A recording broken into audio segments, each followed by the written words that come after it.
Zombie Apocalypse.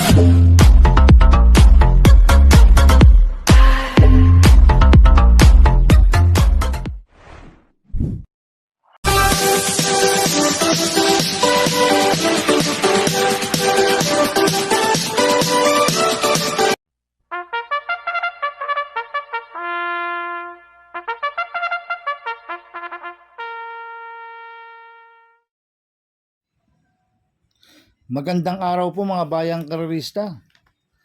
Ngayon po ay araw ng Biyernes, August 28, 2026. Karera po ng Philippine Jockey Club Padre Garcia, Batangas. Meron po tayong 8 karera sa araw na ito. Nandito naman po yung lingkod, Drunken Master Wangbu aka Eloato Budoy para magbigay ng giya at analysis sa inyo mga bayang karerista. Mga bayang karerista, start po ng karera rin ay 5:30 p.m. Kaya bago po magsimula magbigay ng giya at analysis, huwag pong kalimutan subscribe, like, and share YouTube channel ko po. At syempre, huwag din pong kalimutan i-click yung notification bell ko para updated po kayo sa mga bagong video ko. Kaya mag-i-start na po ako sa pagbibigay ng giya at analysis. Race 1, first pick 6, covers races 1 to 6. May 5 kalok po tayo dito. Ang grupo 3-year-old and above maiden race non-placers. Sa distance 1,200 meters. First choice ko po dito, numero 3, The Unforgiven. Nagagabay po ni Charles Reyes. Last run po nito, August 16, pampito kila Imoto-san. Nagtala ng 1.31.4 sa 1,400 meters. Pero meron 1.15.6 sa 1 to yan. Si The Unforgiven. Kaya sa akin, malaki po panalo sa akin ito. Kaya siya po first choice ko. Ang second choice ko po, numero 5, Golden. Nagagabay po ni RC Tabor. Last run po nito August 12. Pampito ko lang Little Bitty Boy. Nagtala ng 1.15.6 sa 1,200 meters. Kaya may panalo po sa akin to. Kaya po second choice ko. Kaya ang first choice po numero 3, The Unforgiven. Second choice numero 5, Golden. Sa race 2 po tayo, winner take all event races 2 to 8. May 8 kalok po tayo dito. Ang grupo 3-year-old and above maiden race placers sa distance 1,200 meters. First choice ko po dito, numero 2, Incy Vinci. Nagagabay po ni John Alvin Guse. Last run po nito August 14. Panglima kila Miss Comaneci. Nagtala ng 1.12 punto sa 1.12 sa 1,200 meters. Medyo hindi po maganda alis niyan last run si Incy Vinci. Ngayon, cambio natin ngayon, binigay niyo po kay John Alvin Guse. Last run, GL Sego Jr. po sumukay dito. Kaya sa akin, malaki po panalo sa akin ito, kaya siya po first choice ko. Ang second choice ko po, numero 4, Mishani Sol. Nagagabay po JB Hernandez. Last run po nito, August 14. Segundo kay Miss Comaneci. Nagtala ng 1.12 sa 1,200 meters. Kaya malaki rin po panalo sa akin ito, kaya siya po second choice ko. Maglalagay po ako ng third choice sa pandiyado, numero 5, Pure Hearted. Nagagabay po si CB Garganta. Ito nanalo po ng barrel trial noong August 14. Malakas po tinalo yan sa barrel trial si Shaka Maxon. Si Shaka Maxon nanalo po noong Merkulis yan. Ang tinalo si Winehouse. At nakapigil naman po nanalo yan si Pure Hearted ng barrier. Kaya sa akin magandang diado ito. Kaya sa po third choice ko na pandiado. Kaya ang first choice ko po numero 2, Incy Vinci. Second choice numero 4, Mishani Sol. Third choice sa pandiado numero 5, Pure Hearted. Sa race 3 po tayo, second pick 6, cover sa race 3 to 8. May siyam na kaloko po tayo dito but 8 betting in option. Ang grupo 57 to 70 split. Ang distansya 1,200 meters. First choice ko po dito, numero 7, I Tell You So. Nagagabay po ni John Paul Guse.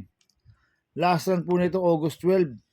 Segundo kay Deep Down. Nagtala ng 1.11.2 sa 1,200 meters. Kaya malaki po panalo sa akin ito. Kaya siya po first choice ko. Ang second choice ko po, numero 8, Fire Hapsus. Nagagabay po ni JT Pabilik. Last run po nito, August 14. Segundo kay Blue Empress. Nagtala po ng 1.11.2 sa 1,200 meters. Siya po yung mayroong best time dito na 1.10.4 sa 1,200 meters, si Pyrapsus. Kaya sa akin may panalo po sa akin to, kaya siya po second choice ko. Maglalagay po ng third choice sa Pandiado, yung couple entry numero 2, Style and Profile, nagagabay dyan Alvin Guse.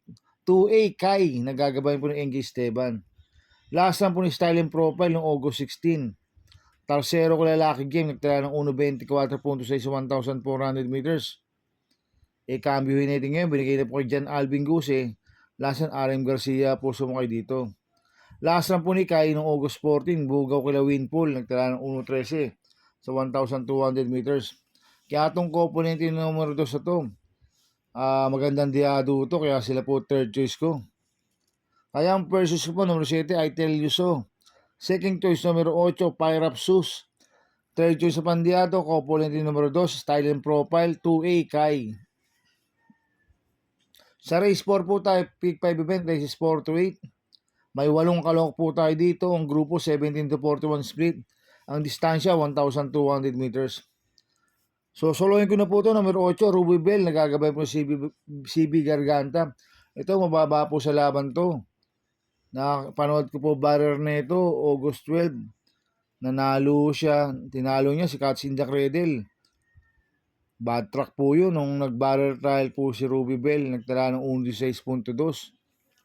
Ito si Ruby Bell, ang mga nakakalaban na ito, lasan sila Goldanic, Jasmine King Hans. Kaya sa akin, sosolohin ko na po yan, numero 8, Ruby Bell. Sa race 5 po tayo, pick 4 event, races 5 to 8. May 8 kalok po tayo dito, ang grupo 42 to 56 split, ang distansya 1,200 meters. First choice ko po dito, numero 1, Captain Bob. Nagagabay po ni AR Villegas. Ito, mababa po sa laban to, si Captain Bob. Nag-barrel trial po siya noong August 15. Tercero kila Achioli, nagtala ng 16 sa 1,200 meters. Ang huling nakalaban po nito sila Mahusay High tsaka si Han City. Si Captain Bob, magaling po sa PJC yan. Meron po siyang BSM na 1.13.2 sa 1,200 meters. Kaya sa akin, malaki po panalo sa akin ito. Kaya siya po first choice ko. Ang second choice ko po, numero 7, Red Bell. Nagagabay po si CB Garganta.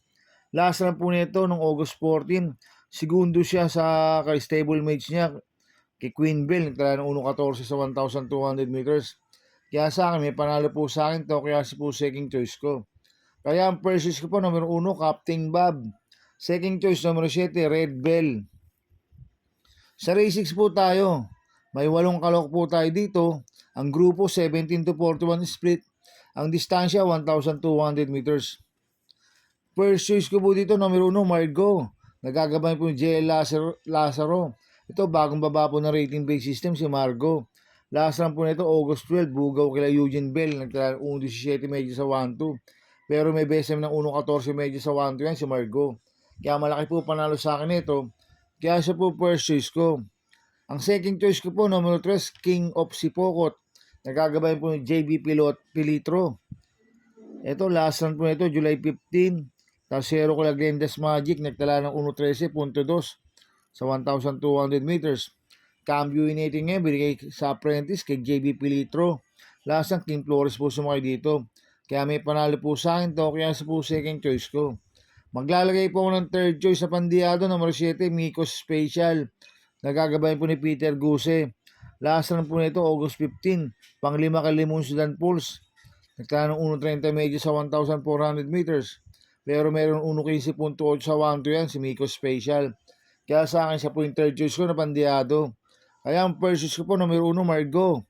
Second choice, numero 3, King of Sipokot. Third choice sa Pandiado, numero 7, Mikos Special. Sa race 7 po tayo sa penultimate race. May siyam na kalok po tayo dito, but 8 betting in option.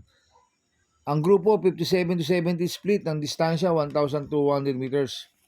First choice ko po dito, couple entry numero 2, Mishani Storm. Nagagabay ni RC Simasio. 2A Dream Girl. Nagagabay po ni NJ Esteban. Nanalo po si Mishani Storm last run noong August 16. Nagtala ng 1.23.4 sa 1,400 meters. Pero may best time siya ng 1.13 sa 1.2. Last run po ni Dream Girl, noong August 16, panglima siya kay Mishani Storm. Nagtala ng 1.25 sa 1.4. Kaya sa akin malaki po panalo sa akin ito, itong couple numero 2 sa to, kaya sila po first choice ko. Ang second choice ko po, numero 9, Deep Down. Nagagabay ni John Alvin Guse. Nanalo po last run niya noong August 12. Nagtala ng 1.4 sa 1-2. Kaya sa akin, may panalo po sa akin yan, kaya po second choice ko. Kaya ang first choice ko po, couple entry numero 2, Mishani Storm, 2A Dream Girl. Second choice numero 9, Deep Down. Sa race 8 po tayo sa last race. May 8 kalok po tayo dito. Ang grupo 17 to 41 split. Ang distansya 1,200 meters. Soloin ko na po ito. Numero 1, Catch in the Cradle. Nagagabay po ni Pops Caballeo. Ito, mababa po sa laban to. Si Catch in the Cradle. Ang mga nakakalaban yan, sila Super Daily din, Batang Kangkalo, Manny for Gabriel. Mabibigat po. Nag-barrel trial po siya noong August 12. Segundo siya kay Ruby Bell. Nagtala ng 16 medyo sa 1-2. Nakapigil naman po sa barrel trial yan.